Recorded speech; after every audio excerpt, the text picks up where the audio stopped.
Do you really know the people around you?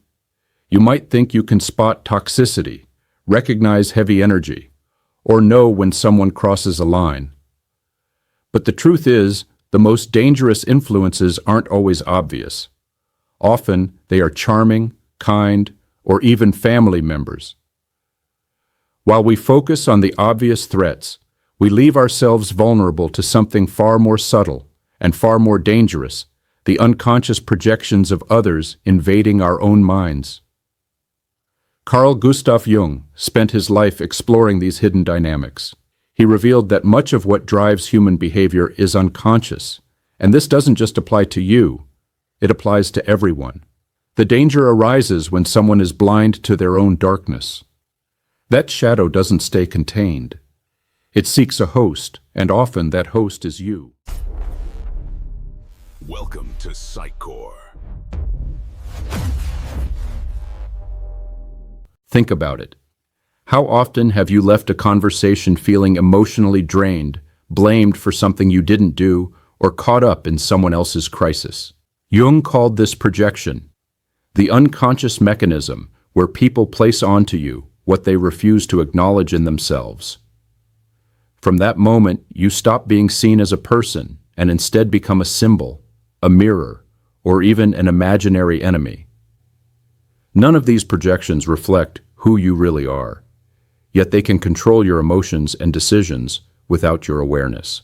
You might think you're being empathetic, mature, or helpful, but in reality, you're entering a psychological field that isn't yours. You're trying to resolve conflicts that aren't yours, manipulated by forces created by someone else's unconscious. And the most insidious part? These people aren't deliberately malicious. The most dangerous influences come from those who are unaware of their own inner darkness, living alienated from their psyche, dominated by unresolved traumas, complexes, and repressed desires. These individuals operate silently, infiltrating your life gradually, through veiled comments, subtle accusations, or long silences, until you begin to doubt your own perception. If you feel exhausted in a relationship, at work, or even with family, it's likely not you. It's the projection of someone else's unconscious. Jung identified 6 types of emotionally dangerous people who operate not with clear intent, but with internal forces they don't understand. The first is the unconscious manipulator. At first, they seem sensitive, thoughtful, even fragile, but they slowly draw you into conflicts that aren't yours. They project their unresolved emotions onto you, turning you into a canvas for their internal struggles. You don't exist as yourself. You are transformed into a symbol, whether as a savior, enemy, or victim. This type of person lives in chronic projection. When they're angry, it's because you provoked it. When they're sad, it's because you disappointed them. Every reaction you see is a reflection of their inner unresolved conflicts. And they are often charming, charismatic, even magnetic, which traps you further because you want to help them, heal them, or understand them. But the more you try, the more you lose your own psychic energy. The second type is the bearer of the persona. This person lives behind a social mask, presenting a flawless, controlled image to the world. On the surface, they seem perfect, always polite, composed, and agreeable. But behind that mask, their authentic self is repressed, suffocated, and hidden. And the danger? They project this demand for perfection onto you. Anything spontaneous, vulnerable, or authentic makes them uncomfortable, and you feel pressured to fit their ideal. Over time, you may start wearing a mask yourself without even noticing it. Closely linked to this is the owner of the repressed shadow. These people suppress everything they consider negative, unacceptable, or wrong within themselves. They appear disciplined, controlled, and kind, yet beneath the surface, their unprocessed anger, envy, or fear simmers, waiting for an outlet. When triggered, it erupts unexpectedly, often in disproportionate or devastating ways. Living alongside this type feels like navigating an emotional minefield. You never know when the next explosion will come, and you may begin internalizing their tension, absorbing it unknowingly. Another type is the moral controller, someone who hides their own desires and faults behind a facade of ethics, righteousness, or spirituality. They make you feel guilty for pursuing your own needs, desires, or emotions. They project their shadow under the guise of morality, convincing themselves and others that they are guiding, correcting, or saving. The result is a toxic dynamic where their judgment feels like your prison. Over time, you internalize their moral standards, losing contact with your authentic self. Then there's the complexed person, dominated by unconscious emotional patterns. These individuals act like puppets of their past traumas. A small comment, a trivial action, or even a gesture can trigger emotional extremes in them, and it often has nothing to do with you. One moment they are loving and considerate. The next, they explode or withdraw without explanation.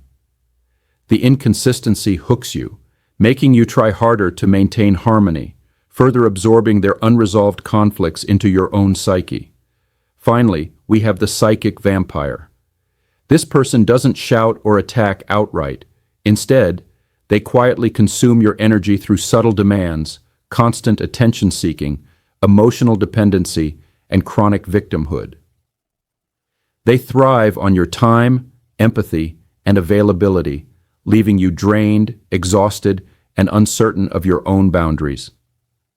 Their influence is silent but devastating, eroding your energy and sense of self until you struggle to distinguish your needs from theirs. All these types operate on unconscious mechanisms.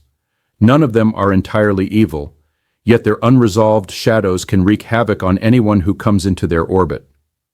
The key to protecting yourself is awareness. You must recognize the patterns. Identify when emotions are yours versus projected onto you, and cut the invisible threads connecting you to someone else's unconscious narrative. Awareness is the first and most powerful form of freedom. But this isn't just about identifying others. Jung reminds us that these dynamics can exist within ourselves as well. Perhaps at times you've acted as a psychic vampire, a bearer of the persona, or a complexed individual. None of us are immune. The difference lies in whether we confront our unconscious, integrate it, and take responsibility, or whether we allow it to control our relationships and lives. Living alongside someone dominated by unconscious patterns can be confusing, draining, and even disorienting. But recognizing these patterns allows you to reclaim your energy, maintain your authenticity, and stop absorbing someone else's unresolved conflicts. It's not about blaming anyone. It's about regaining sovereignty over your own psyche and breaking free from invisible manipulations. Take a moment to reflect. Which of these types have you encountered in your life? And which tendencies do you recognize within yourself? Awareness is the first step toward breaking these cycles and reclaiming your emotional and psychic independence. If this video resonated with you, make sure to subscribe to PsychCore for more insights into human psychology, unconscious dynamics, and practical strategies to navigate complex relationships. In the next video, we'll dive even deeper into the journey of self-knowledge, exploring how to confront your own shadows while maintaining boundaries with others. Remember, the more light we shed on the unconscious, the less it can control us. Recognize it, name it, and reclaim your freedom. Your psyche deserves it, and your life will be the better for it.